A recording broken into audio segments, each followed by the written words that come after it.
It's hard to believe, but we're coming up on 25 years of Xbox and Halo. In a quiet corner of Redmond, Washington, behind doors that few fans ever get the chance to walk through, is the heart of this universe that means so much to so many people across generations of players. But Halo Studios isn't just a studio, it's a forge where legends are built and where the future of Halo and its past are being shaped pixel by pixel. Xbox and Halo Studios invited me out to be among the first people outside of the studio to go hands-on with Halo Campaign Evolved, a modern reimagining of the iconic Halo Combat Evolved experience that started it all. But I also had the chance to chat with two Halo legends, Hermann, the game director on Halo Campaign Evolved, and Szlagor, the game's creative director. We hit some hot topics with Campaign Evolved, from how they're making adjustments to a classic game while staying true to what the original experience brought, to bringing Halo, the quintessential Xbox game, to PlayStation for the first time. So without further ado, Halo Studios' Hermann and Szlagor.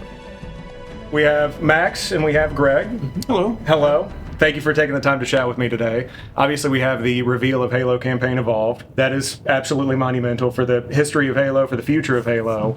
But before we get into that, can you tell us a little bit about who you are, your role on the Halo team? And Greg, we can start with you. Yeah, my name is Hermann. I've been with the Halo franchise about 17 years, and I'm serving as a game director for Halo Campaign Evolved. Fantastic. And then Max? Yeah, Max Szlagor. I am the creative director for Campaign Evolved. I've been here for 13 years. Fantastic. Yeah. So that's a lot of Halo experience. Yeah. Obviously, a lot of changes through the franchise. But with Campaign Evolved coming up on the 25th anniversary, when did you first feel like it was time to revisit the original and kind of reimagine it for a new generation? Well, we've been talking a while about what we would do for the 25th anniversary. And the 25th anniversary seemed like a fantastic time for us to look at going back to our roots a little bit, evaluating, where the story started, especially as we have this opportunity now to engage on PlayStation. So there's a whole new set of folks out there we want to, we're going to start telling our story and introducing to our franchise.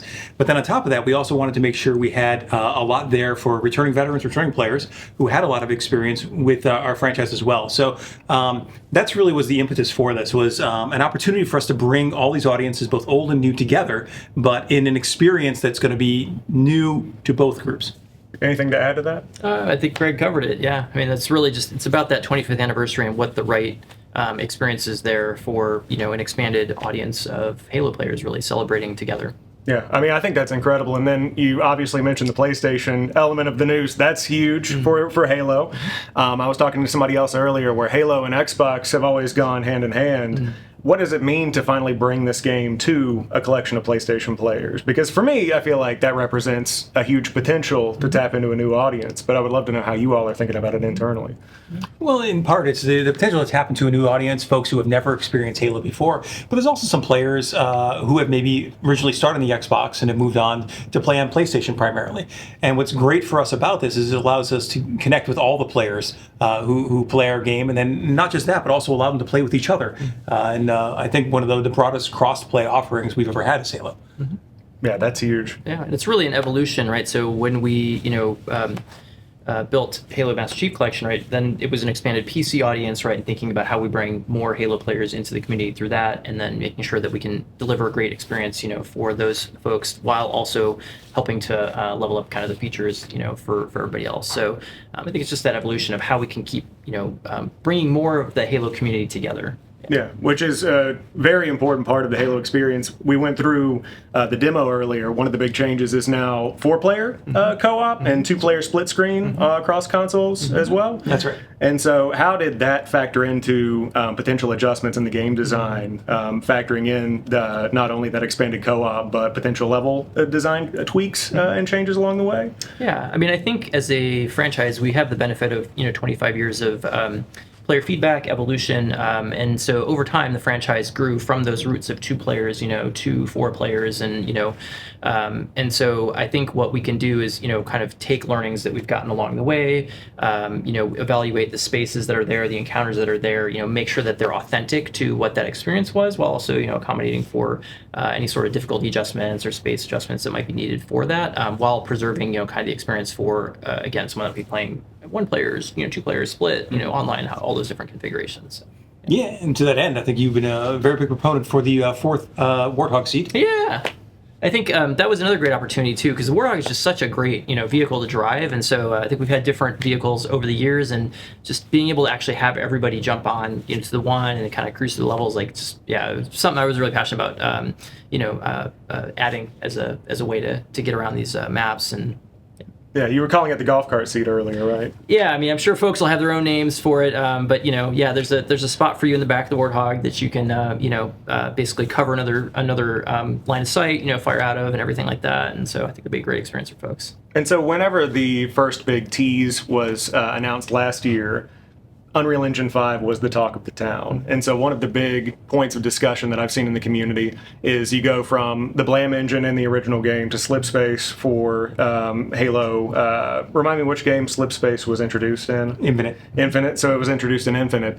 So how does baking the original experience in Unreal Engine 5 present challenges that you kind of had to address along the way to make sure that it still felt authentic to that original experience? Well, I think we've always been very concerned with the Halo feel for a game, and it does have a unique gameplay feel. So that's been kind of a concern for us as we've looked across the 25 years of the Halo franchise, not just the story and narrative, but also across the code bases we have, the metadata we have, the content we've constructed for the past 25 years. We've pulled in elements from that, some existing systems, some more weapon setups and structures or enemy AI behaviors, to really kind of rebuild and replicate that feel, right? So that was one of the bigger challenges for us, but I feel like we've done a pretty good job of kind of maintaining that, but then also being able to layer on the richness of fidelity that we're able to get with Unreal Engine 5. Yeah, that's amazing. I know whenever I was playing the demo earlier, the first thing that struck me was the needler in lighting. Whenever you were in kind of like a dark corridor and you have the lights on the wall that are reflecting off of the needles on the back of the weapon, you can kind of see how it's the way that I described it, the way I remember playing Halo, but brought to life through Campaign Evolved. Whenever you were going through figuring out what you wanted to change, make adjustments to, what was something that you knew that you had to keep? Or even a few things that you knew that you had to keep the same to maintain that authenticity for the old school fans? Yeah, I mean, I think, the story has to be preserved, intact as the story is, right? The missions, the objectives, again, the encounter setups, the environments. I mean, there's so many things that need to be intact. I think within that, right, then there's potentially the room, again, to accommodate for some of these adjustments with respect to updated controls or, the way that we can leverage, the new features that we have there, so.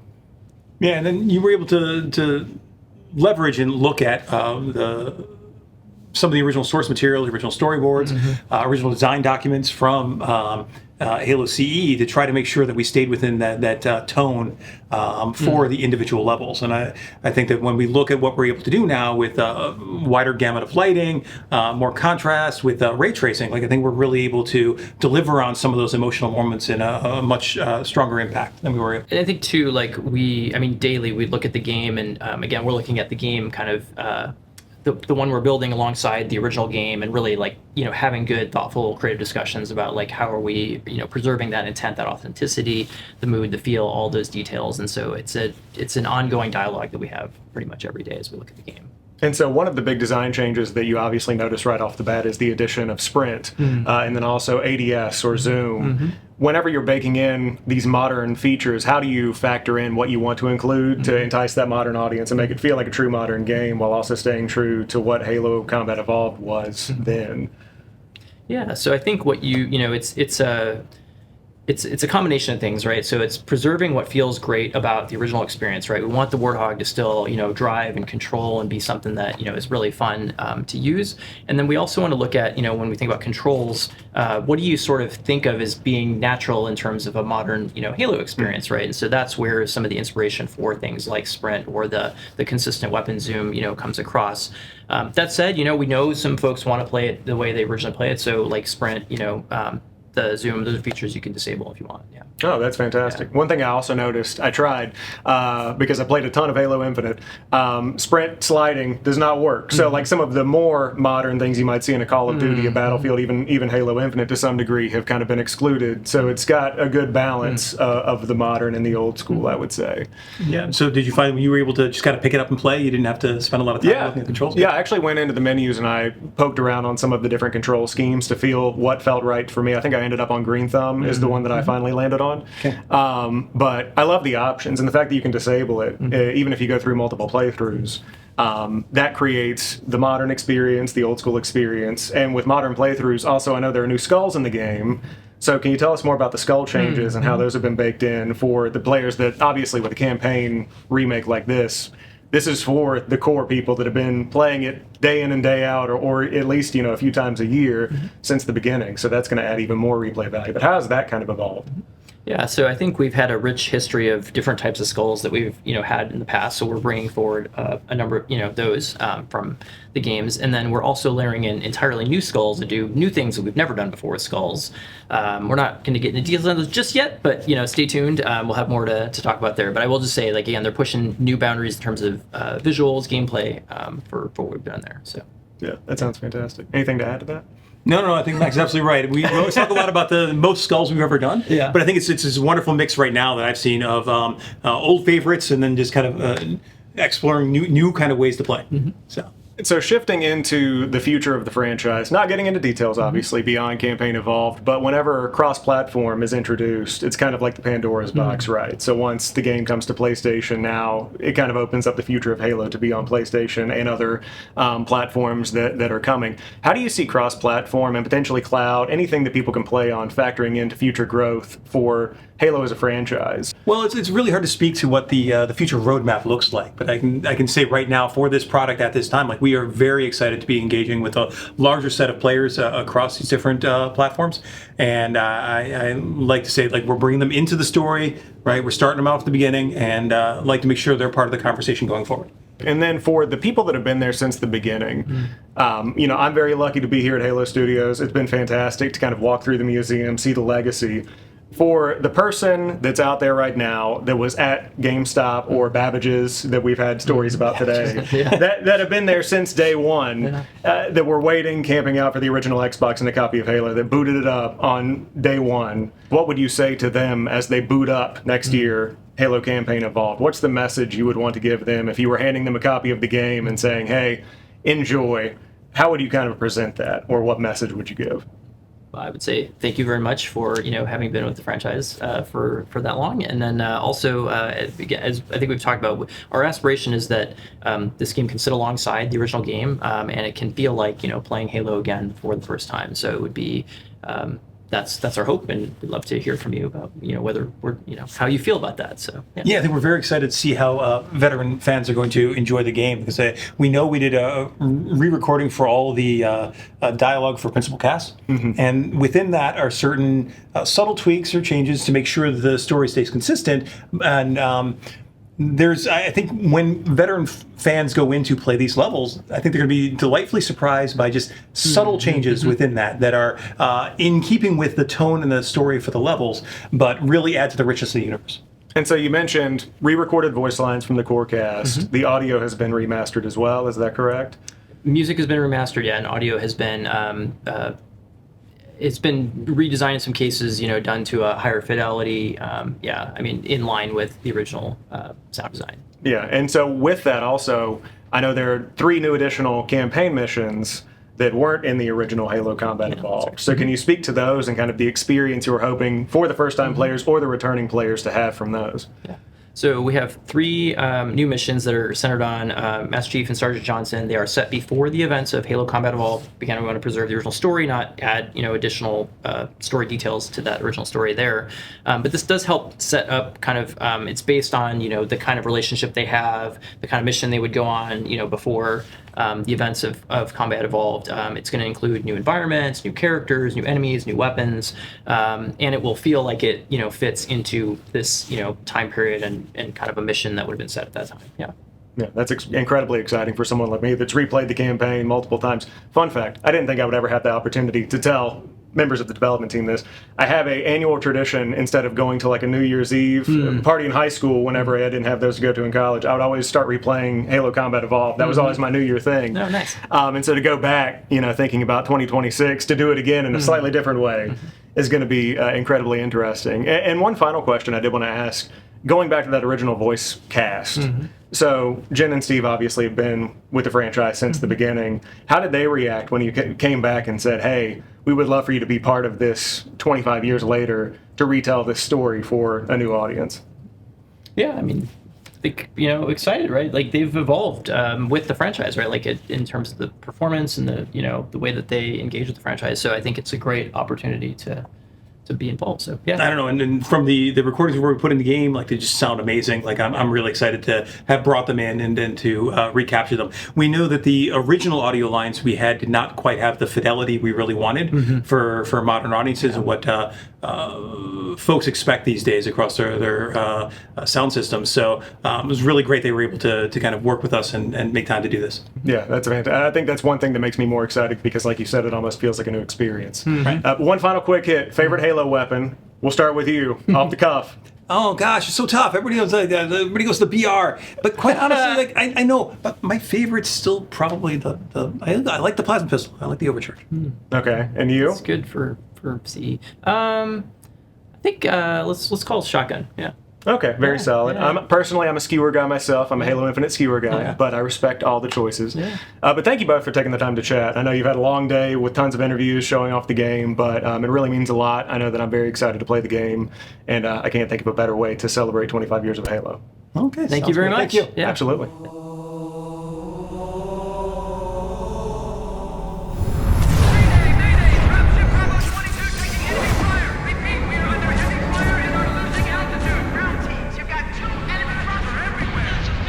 According to the data in their networks, the ring has some kind of deep religious significance. They call it Halo. They believe that Halo is some kind of weapon, What sort of weapon is it? one with unimaginable power.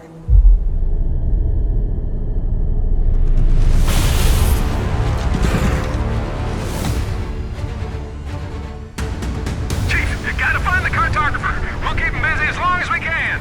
Fire Team Charlie, we're on our way. Touchdown! Hit it, Marines!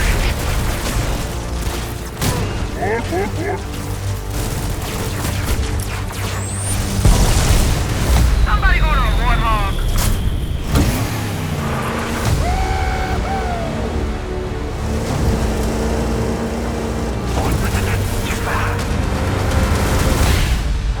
The Covenant are putting up a real fight.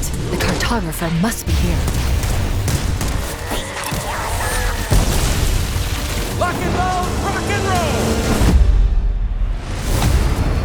Give them hell, Chief.